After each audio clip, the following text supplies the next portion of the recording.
प्रयागराज की पावन धरा प्राचीन काल से ही हम सब के लिए ज्ञान की, आध्यात्मिक विरासत की और न्याय की पावन त्रिवेणी के रूप में भी विख्यात रही है। मुझे प्रसन्नता है कि आज नॉर्थ टेक सिंपोजियम के माध्यम से हम सब इस त्रिवेणी को टेक्नोलॉजी, नॉलेज एंड इनोवेशन के संगम के रूप में भी प्रस्तुत कर रहे हैं।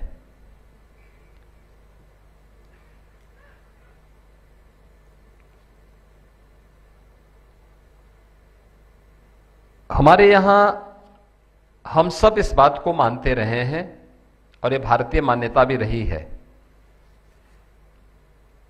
और हमारी भारतीय संस्कृति ने सदैव इस बात को अंगीकार भी किया कि अयम निज पुरोवेति गणना लघु चेतसाम उदार चरितानाम तो वसुधैव कुटुंबकम। ये केवल एक श्लोक नहीं है, संपूर्ण वसुधा को एक परिवार के रूप में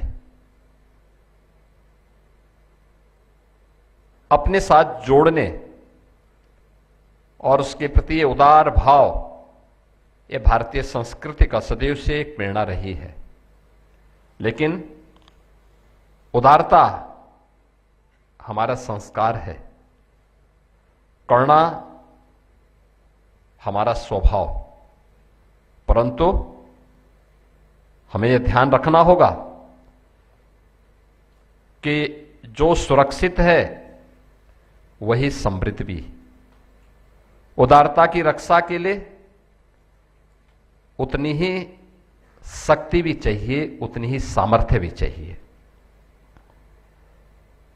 और राष्ट्रकवि दिनकर ने इसीलिए बातें कही थी कि क्षमा सोवते उस भुजंग को जिसके पास गरल हो, उसे क्या जो दंतहीन विषहीन विनीत सरल हो। याद रखना, जिसके पास शक्ति होगी, सामर्थ्य होगी, वही अपनी संवेदना भी दे पाएगा और वही संस्कार भी दे पाएगा।